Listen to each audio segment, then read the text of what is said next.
Good evening. It's the end of day 3 of the Career Match Cup Event 2 on the ALPARI World Match Racing Tour. And we have our quarter-finalists behind us. Qualifying has reached its conclusion and it's time to find out who picks who in the quarter-final draw. We'll bring it you live. Right, Phil, after a very solid day's sailing, you ended up top of the table, so you get to pick first.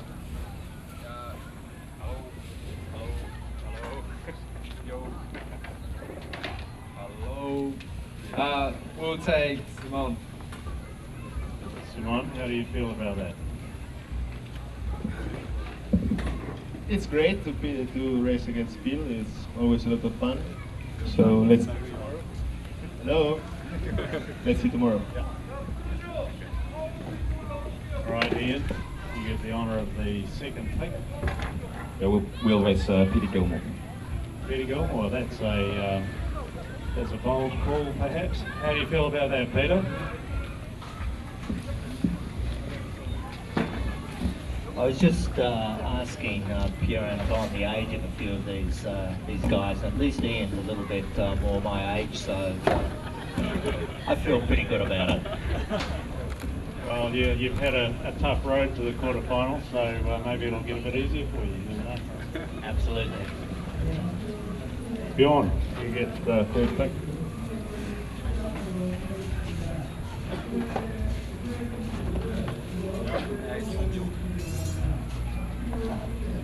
Yeah, it's a tough choice. I mean, they're all really good sailors, so we're going to have our hands full, whoever we take, but I think we're going to race Mr. Tiller. Oh, another tough call. Will's had a very good day today. Will, how are you feeling? Yeah, we're feeling good after today. Got 3 wins and 1 loss, so that's pretty solid. Yeah, I think looking forward to racing Bjorn. I remember a match at the Danish Open a couple of years ago. We managed to get a win over him there, so hopefully we can do that again tomorrow. Hey, Torva, you get the choice of 1. Yeah, I'll choose, no, of course we're going to be racing Pam, and of recent he's been sailing really well. We were in a final with him last year, and we're a bit rusty, but hopefully being Team Korea we're going to have the crowd support and that'll push us over the line. All right, here Antoine, how do you feel about that? We are happy because it is a revenge of the final of the last World Tour together. We did not sail. So you're going to play the spoiler for Korea tomorrow, huh? Okay, thank you, gentlemen. Go and have a good night's sleep, and we'll see you out there again tomorrow. And that's the draw completed. So we're going to quickly grab a word with Phil Robertson of Wacker Racing, who's had a Wacker. Yeah, I should brush up on my New Zealand. You should. Let's just talk about you topping that leaderboard first of all. Some great racing out there. The Williams match in particular was of interest, and then Burnson at the end.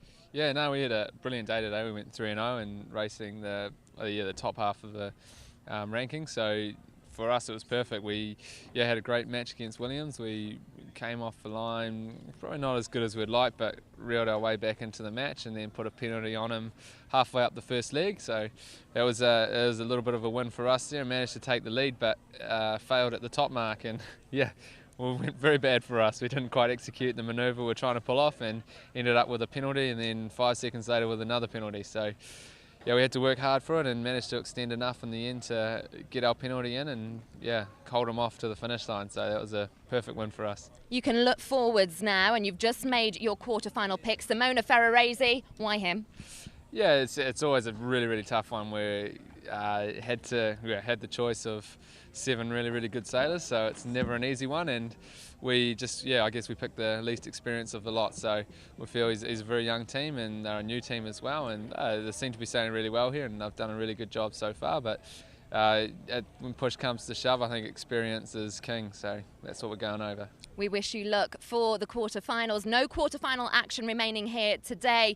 What we will do is show you some of Phil's journey to the quarters, starting with that crucial match with Ian Williams, and we'll go to that race now.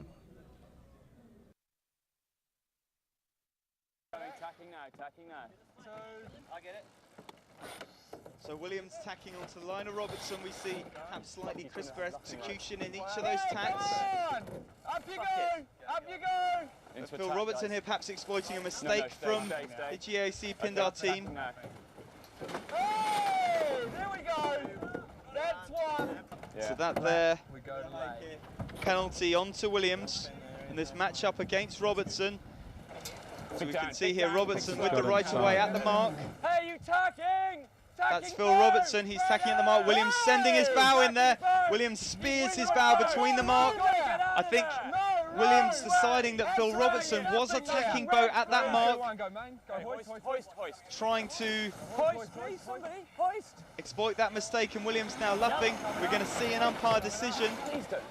Win with boat! Protest! Protest! Come on! They're a third incident after the mark. It's on him. We see a penalty on Robertson. Please have the spinnaker up. So we're a penalty up, okay, guys? Ease main when you can. I think we can still see that yellow flag flying. So for me, I think the umpire's making a decision. Robertson in the wrong at the top mark, and then Robertson in the wrong in that last post of the mark. Yeah.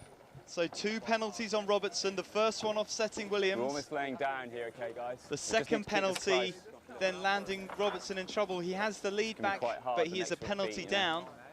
Well, Robertson somehow finding a little bit of extra pressure at the bottom of the run, and 40 seconds.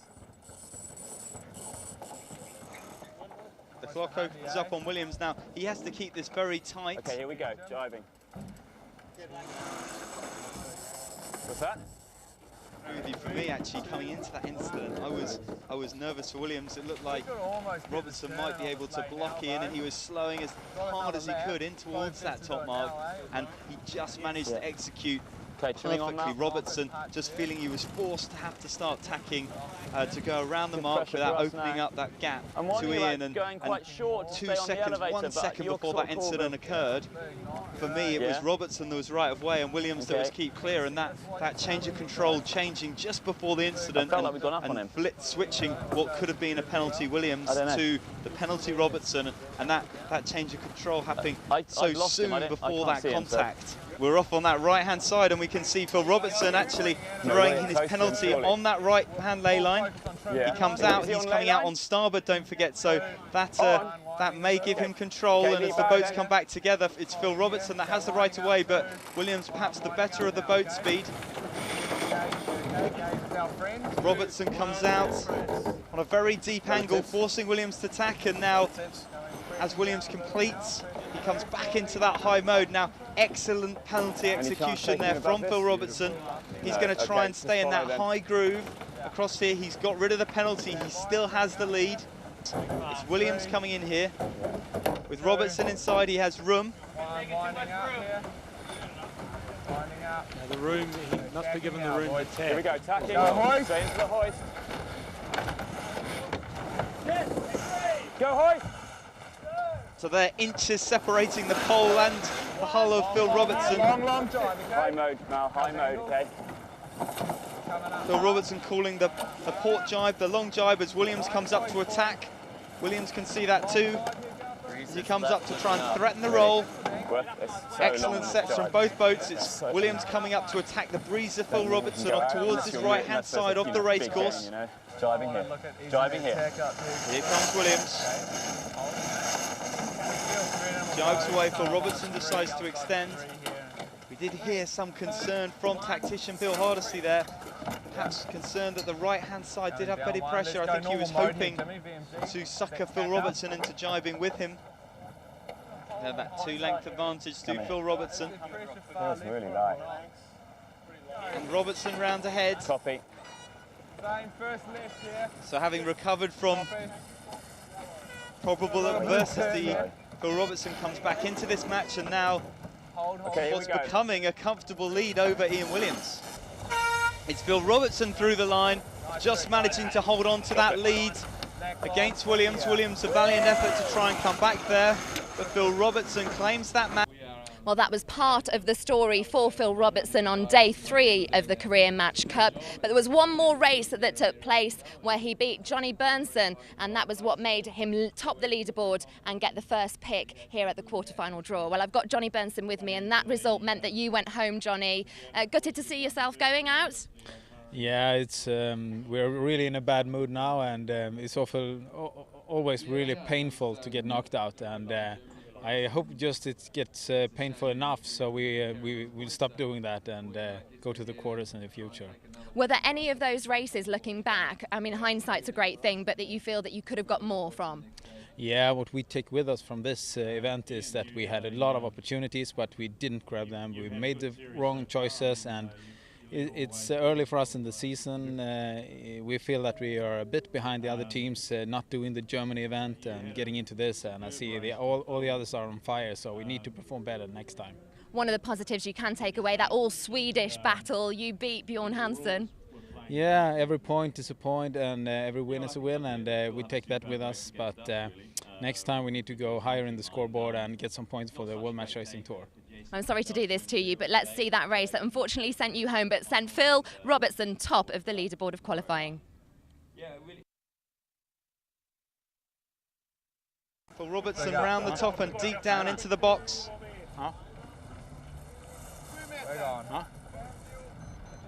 Phil Robertson very deep. Johnny Burnson now with some distance to burn, and I think we're going to have to see him come down all the way to the stern of Phil Robertson. Some great positioning in that final 40 seconds. One coming up. Here comes Johnny Burnson. Phil Robertson has to respond, but some excellent placement for me there. He came down, he came up onto speed in these light conditions. He led that whole move, and in these light conditions, that lead gives you that element of control, that extra boat speed, and as we approach the start, Phil Robertson with a little bit of a luff. There's the gun, Phil, just behind the line. We see a Y flag from both boats. For me, both boats doing enough. I'm not sure whether there was contact. Perhaps a rotation of the stern of Johnny Burnson. It's just gone left here. Might be an early jibe then, eh? Just keep it on how you feel. Yeah, so Simo with him, okay? Small lefty. Onto both boats, we hear Phil Robertson considering a Simo jibe with Johnny Burnson. 3, 2, 1, hoist. There you see Phil Robertson with the main already out the cleat. See this young New Zealand team starting to really refine their crew work on the boat there. So the main sheet man handing the main sheet to Phil Robertson already through the block. So there Phil Robertson able to ease the main out while still keeping good control over the helm. Those small elements of finesse really adding to this performance as both boats sail around the mark. Here comes Johnny Burnson. It's his turn to hoist. Main on. Let's whip it in. Set, no, okay, jiving, go, jiving. Johnny Burnson around the mark. And in front of him, Phil Robertson, I can hear his winches whirring as he turns down into a jibe. The zone with a jibe, eh? 3, 2, 1, jibing now. Go in the zone here! Coming up, coming up, coming up. Coming down now, go jib up! So there's Phil Robertson, he jibes now, onto okay? port. I can see Johnny unhappy with it. I think he feels that he just forced Johnny to turn. We can see white flags galore and we're waiting for an umpire's signal. It's all go here at the bottom mark. This first bottom mark between these two. These boats neck and neck. White flags are blazing as Phil Robertson looks to round the mark ahead. Soaking. Big weight down here, guys. Big weight down. Copy, Simon, okay? Big ease, DD dub almost. So that a green flag from the umpires. 2, 1, winding up now, okay? Johnny Bernson, I think, putting all of the momentum of wind. his sailing into that rules incident with Phil Robertson and now forced us to follow him around. He's going to have absolutely no option but to tack at this bottom mark, and we're going to see there's a small amount of contact between the boats. Speed here. I think Phil Robertson perhaps at risk there, you know, very close on the bow of Johnny Bernson. For me, Johnny Bernson doing everything he possibly could to avoid that contact. But did Bernson have water at that point? Well, it was actually Phil's mark. Phil was entitled to go around the mark. He's entitled to mark room and sail his proper course at the mark. Johnny Bernson with his characteristic helming stance, those hunched shoulders, absolute focus from the Swede as both boats come in towards this top mark. There goes Phil Robertson, he breaks the overlap now. He's desperately trying to shake that before they get towards that top mark. That overlap is broken, they are not at the zone. Huge downs, yeah. So Johnny Bernson will be following Phil Robertson around this mark. Here comes Phil Robertson. Now he has to try and complete this tack without Johnny Bernson having a piece. While he is giveaway boat, while he is through head to wind until a close all course, he is giveaway boat. And there goes Phil Robertson. He's through the tack. Johnny Bernson not able to get a piece of him at the top. We're going to see hoists on both boats, absolutely neck and neck as we come around this second top mark. Copy. See Gary dropping in 5. Coming around for the third lap of this 3-match race. 3, 2, 1, go drop.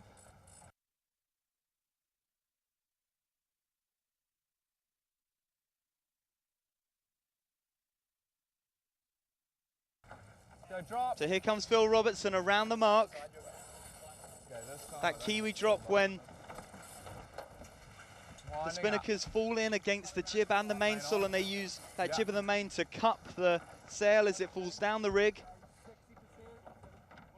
Unbelievable. We saw these boats inches apart at the top and absolutely inches apart at the bottom. This is a real tussle, perhaps one of the closest matches we've seen here of the Korea Match Cup, perhaps even of the ALPARI World Match Racing Tour, as Robertson slams one in on Johnny. Now Johnny electing to somewhere between dummy and just tack straight back. That will cost him valuable boat speed, but will give him clear air as both boats sail away from the bottom mark. On pin here, so Phil Robertson laying the pin and crossing Johnny Bernson.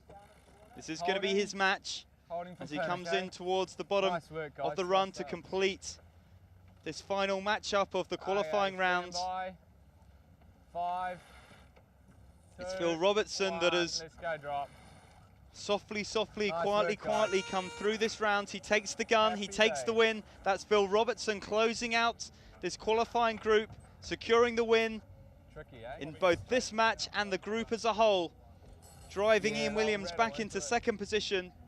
Overall, the leaderboard swapped and changed quite a bit on day 3, not only at the top, but at the bottom as well. Peter Gilmore narrowly getting through, repeating what he did at Match Race Germany. But one of the big movers of the day was Simona Ferrarese, who rocketed it up to 5th after strugglings on day 1 and 2. And you can join me now. We've just finished that press conference, Simona. First of all, congratulations on a great day racing. You must be really pleased with that. Yeah, thanks a lot. We are really pleased that yeah, we were struggling, as you said, on the first day with 0 points. Then I think that we won all the last 6 races, so we found ourselves well with the team crew work and all, so we are really happy with that. What did you make of Phil Robertson choosing you as his pick? He topped the leaderboard. Yeah, I mean, we are happy. It's always nice to sail against Phil. We accepted that because yeah, we were sailing against Phil in the last year and struggling a little bit, so we expected that. So now I think we'll enjoy tomorrow to sail against him. Excellent. Any tactics going into that race? You've raced him many times before. Yeah, I mean, just be aggressive on the line and try to go fast as we can do, and then we enjoy ourselves, and that's all. Good luck for tomorrow, Simona. Well, there were lots of movers and shakers. Someone that went out of the competition was Laurie Jury. And here we go to Flight 17, where he faced Peter Gilmore, who, as lucky as a cat, got through again. 30 seconds to go now. On the way. Laurie Jury trapped to windward of Peter Gilmore here. Better of the start from Peter. Laurie with no real answer for the positioning of Yanmar Racing. He should have built over the top of Peter Gilmore there rather than bringing the bow down. Sailed, drawed Peter Gilmore down towards the pin and then looked to initiate attack. Let's roll here. Hey? Instead, Laurie Jury starting right on the hip of Peter Gilmore, so now attack behind as Peter Gilmore rolls. And a shepherding tack to the left-hand side of Laurie. He'll be in a great spot there to tack on his lee bow as Laurie Jury is forced to tack away. There we go, the tack from Laurie. Bow down out of it. 2, 1, and up. Holding speed. Okay. Here Laurie Jury asking for a flag, it's a green. What do we got? Just looking for a puff to take back here, maybe? In these light conditions, important to match tack so that when you get back together, both boats are at even speed, and Laurie It's going to be hard to protect the right here. is a little slow to respond, but he has made a gain. Then we take the left. You happy? We're going to see a dial here from Laurie Jury as he comes down towards Peter Gilmore. Hold. The dial from Laurie. Peter's going to have to respond. Pull it. Up! There, Laurie Jury catching a piece of Peter Gilmore, forcing him. Actually, to the right. Okay, you happy this side? Laurie Jury forcing Peter Gilmore to tack back to the right. Some nice sailing there from Laurie Jury. The question mark for me now is, did they actually want to force Peter Gilmore right? Which side of this course has paid? And for me, Peter Gilmore looking in strong pressure up on that right sound herd. Now, has Laurie Jury here, in effect, forced Peter Gilmore to do the right thing? When the boats come back together, we'll see how they're spaced, and that will tell the story. Here we see it's pretty close to bow, but it's advantage Gilmore. Peter Gilmore will cross from there. We'll see Peter Gilmore come across and tack right onto the breeze of Laurie Jury. Laurie Jury perhaps a little thin on ley line, and I think we might see Laurie Jury suffer into this mark. Advantage now to Peter Gilmore, perhaps a length and a half. By the time they're round, it'll be up to 3. Laurie Jury now really sucking hard gas. Forced to shoot the mark. 2, 1, and hoist. Back. Happy going back here. What can Laurie Jury do to try and eke back into this match? His goal here may not just to be to overtake, but to close up enough so that on this last run he has an opportunity to attack there. 2, 1, and up.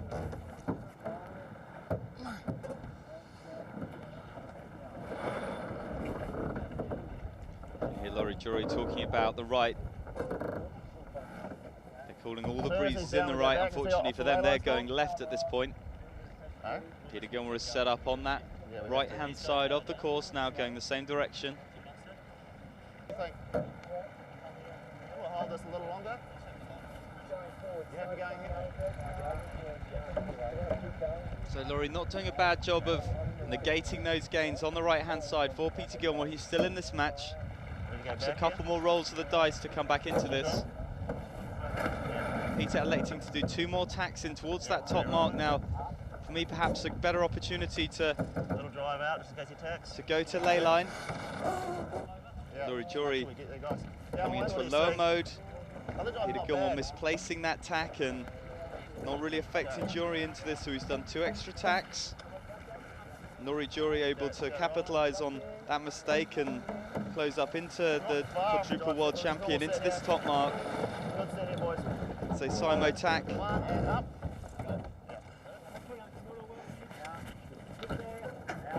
Now, final run of the leg. Can Laurie Jory come back into this match on this final run? Great set from Yanmar Racing with sailing like that. They're going to be hard to beat.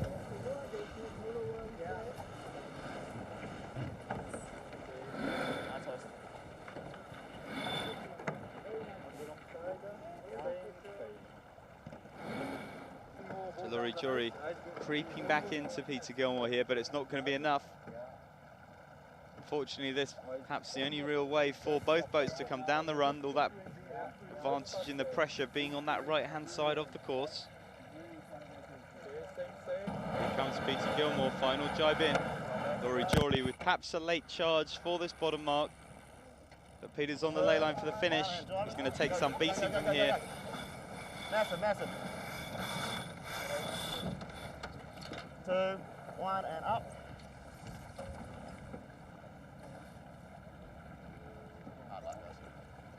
And it's Yanmar Racing, skippered by Peter Gilmore, that come across the line first. A brave effort from Laurie Jory and his young team from New Zealand, but the master having the better of the two. With qualifiers all tied up, the organisers here at Career Match Cup are preparing a Korean barbecue, something of a tradition. Usually it would be at the end of the day, but we've cut it short slightly because at the quarterfinals there was a severe right breeze, a shortened course, which meant we were going to wait for quarterfinal action tomorrow. But what that has done is given us time to digest those pairings and that draw. And Simon Shaw, racing commentator and double world champion, joins me again to go through those pairings, some key ones for you. So yeah, obviously firstly Robertson with the first pick after that triumph in the qualifying round. He picked Simon Fiorese, who, I mean, for me the obvious choice. He'd really struggled on day 1 and 2. He came back good today, won some really good matches, but you know, out of the field up there stood, he would have been, you know, certainly my first pick, and I wasn't the least bit surprised with that. I think the fun and games really starts where you look at Ian Williams' choice. You know, just before the pick, he came up to me and goes, Shawsey, who should I pick? And you know, to be honest with you, my choice wouldn't have been Peter Gilmore. That was the one he went for. You know, that's going to be an interesting matchup. I mean, we always put all the cameras and all the King's men on and all the press in the whole world on the Williams Gilmore matches, and you know, we're going to have a whole quarter-final of that now. You know, Ian obviously deciding, you know, Peter's still not quite firing on all cylinders, perhaps, you know, under a bit of pressure here. He's very unemotional about these decisions, and you know, he obviously feels comfortable with it, and I think that's really the most important thing, is you make a decision you're comfortable with. Which one would you have gone for out of curiosity? I think probably Tiller at that point. You know, William Tiller, he had a great day today, but he was really struggling the 2 days before, and you know, Ian's like a machine in those quarter-final rounds. You know, he'll figure someone out, he'll come, and for me, you know, William Tiller, I don't think really would stand a chance. The thing with Peter Gilmore is you never quite know what to expect. You still got that sort of expect the uncertainty thing. If Peter Gilmore comes into a match and you know, he could just sort of smash it apart, and if he really found his form. So we'll see. There could be some surprises on the cards, I think you're indicating there. I mean, Bjorn and Tiller as well. I mean, last year's winner, it's interesting who he's picked. Yeah, again, I think for me, Bjorn then must have gone, great.